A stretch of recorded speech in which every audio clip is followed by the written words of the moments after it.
You would think that because one of the core cast members of the Mario series is a dinosaur, that this would cause them to be treated with a certain level of respect. I mean, say what you want about the Mario series and how it has no consistency whatsoever, but we never see humans that aren't main characters, and as a species, Toads and plenty of the enemies have also been portrayed in a consistent way. Dinosaurs though, this has been completely all over the place.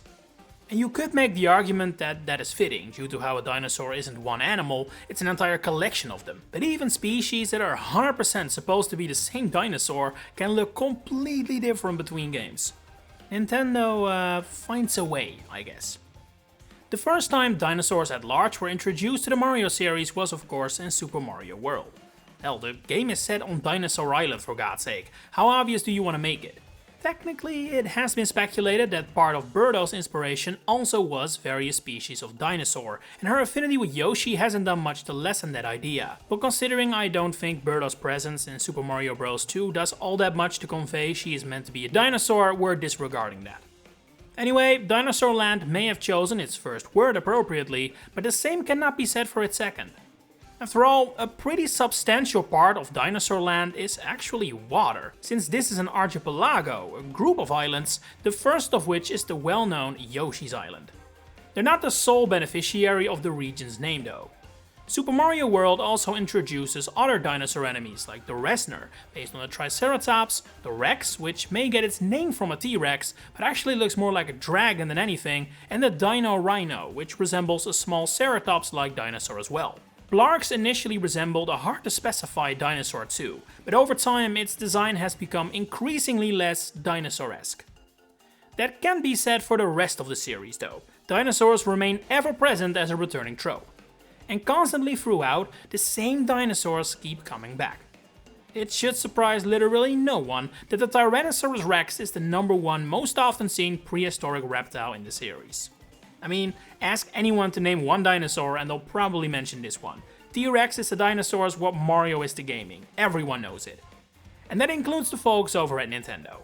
While you could argue that the aforementioned Rex is the first T-Rex of the series, the fact that its Japanese name is Dorabon, which references dragons, not dinosaurs, and that it looks nothing like a T-Rex, leads me to believe this was never meant to be a T-Rex in the first place. Which would then mean the first appearance of a T-Rex in the Mario franchise is in the original Mario movie from 1993. This movie actually goes all in on the dinosaur side of things in a way no one at Nintendo ever envisioned, including Bowser or President Koopa slowly turning back into a T-Rex in the latter parts of the movie due to being hit with a de-evolution gun. Yeah, Bowser's movie stand-in is a descendant from dinosaurs here, it's a long story. It does make the ending to Mario's Time Machine a bit stranger though, where Bowser is sent back in time to the Cretaceous period and gets stomped on by a dinosaur that might just be the size of Godzilla. This dinosaur-infested time period actually also appears as a playable world, I guess, in the NES version of the game. No T-Rexes here though, only a few sauropods, although there is text mentioning they do exist here. In general, going forward, most pure and true dinosaurs, as in those meant to be their real-life counterparts one-to-one, would appear in groups.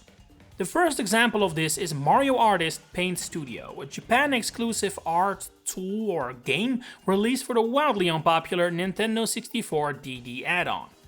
It featured a mode called 3D World, no relation, where you can explore 3 worlds rendered in 3D and take pictures and such. One of these worlds was Jurassic World. Again, no relation, although I guess Chris Pratt does make for a relation, doesn't he? Anyway, well, it goes without saying that this mode has basically nothing to do with the Mario world. I don't think we'll have this funny guy in Mario Kart soon. I don't know, I do kinda like what I'm seeing here. All I know is that I would have loved this as a dinosaur-obsessed kid in 1999. The species included in this title consist of several that have since never been seen in the Mario franchise again, such as Velociraptors, Stegosaurus and Gallimimus. Meanwhile, in the actual Mario franchise, at least to an extent, a similar dinosaur-focused world was being made.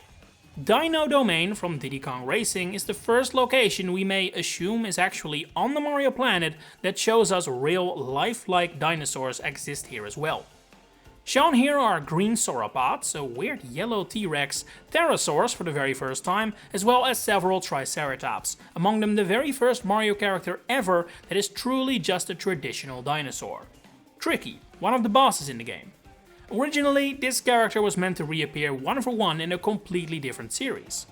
Back when Star Fox Adventures was still Dinosaur Planet, Tricky from Diddy Kong Racing was supposed to reappear as Prince Tricky.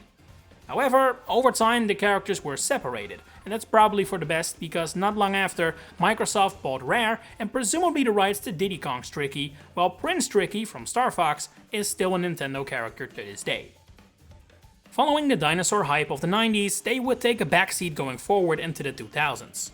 Dino Dino Jungle brought dinosaurs back to the forefront in Mario Kart Double Dash, but it actually features barely any dinosaurs except for one sole individual that I want to talk about later, because this is actually not a generic dinosaur at all. For more nondescript animals, we have to wait from Diddy Kong Racing all the way to Mario Odyssey. Yeah, genuinely, that's how long it took for the T-Rex to finally return to the Mario series, but what a return it was. Mario Odyssey takes its representation of dinosaurs in a direction we have never seen before or since in the series, save for Mario Artist that is. The hyper-realistic T-Rex is deliberately designed to feel out of place in more ways than one, and it really nails that aesthetic. It's not alone though. The fossil on top of the Cascade Kingdom is a realistic Triceratops skeleton, and most certainly not a Reznor or what have you. Concept art for the kingdom reveals real-life resembling sauropods and pterosaurs were also planned to appear, but didn't make the cut. They had to wait one system longer for their grand return, as Mario Kart World brought Dino Dino Jungle back in all new fidelity, and with that came appearances of all four of these prehistoric creatures.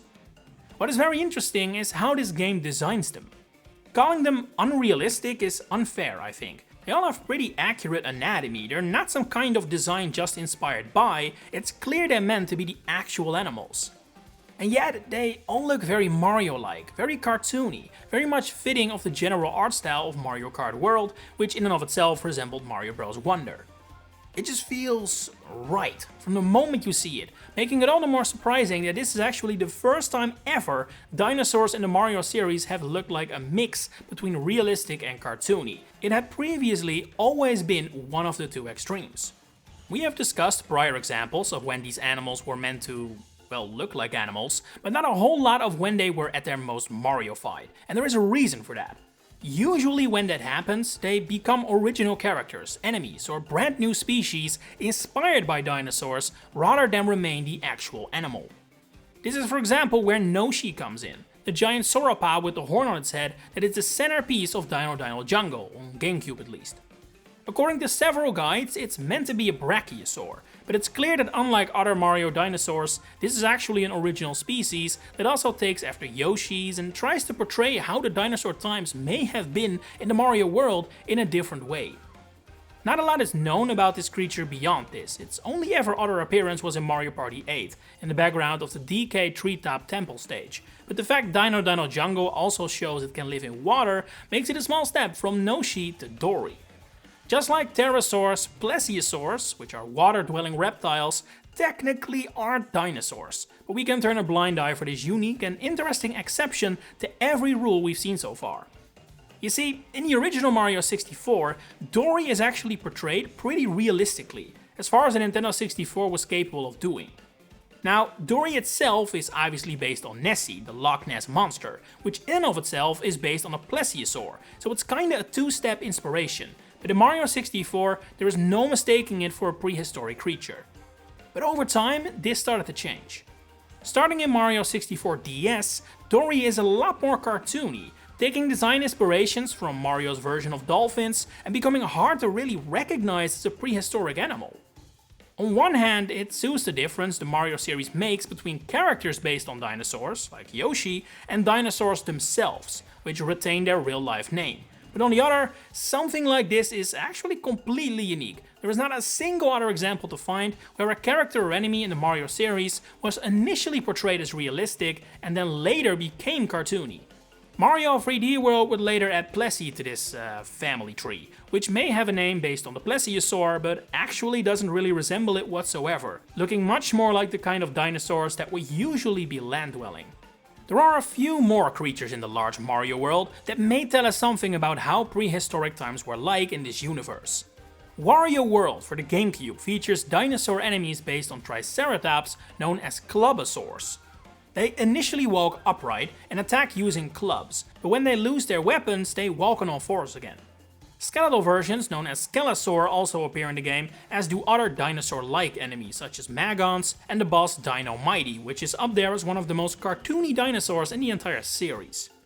Yoshi's Crafted World also features dinosaur enemies that are exclusively fossilized, known as Skelesaurus, skeletal versions of the T-Rex. Their behavior is actually not that different from what their flesh and blood cousins do in Mario Odyssey, in the sense that they chase after Yoshi for prolonged periods and cannot be defeated through traditional means. And finally we have Dino Piranha from Super Mario Galaxy. This throws a wrench and a half into everything that has so far been revealed about the Mario world's prehistoric times, seemingly revealing that piranha plant-like creatures with dinosaur bodies also existed and still exist to this day. Well, I doubt I need to go too in depth on this guy here. As the first boss of Mario Galaxy, I'd wager most of you are familiar with him, but I do want to point out that the mechanic of his tail and the club at the end is reminiscent of a dinosaur that has yet to appear in the series itself, the Ankylosaur. Another variant also appears later in the game, referred to as both Fiery or Black Dino Piranha, while Galaxy 2 introduces the Pee-wee Piranha, which in Japanese is known as Dino Piranha Jr., revealing that while Dino Piranha may appear freshly hatched out of an egg when we first meet it, it's actually a full-grown member of its species. And that has been everything that remotely resembles a dinosaur in anything that remotely resembles a Mario game. What are your favorites? Or did I still miss anything? Share it in the comments below. If you enjoyed this video, please consider giving it a like and subscribe to the channel to stay updated on all my future Mario content coming up. For now, thanks for watching and enjoy the rest of your day.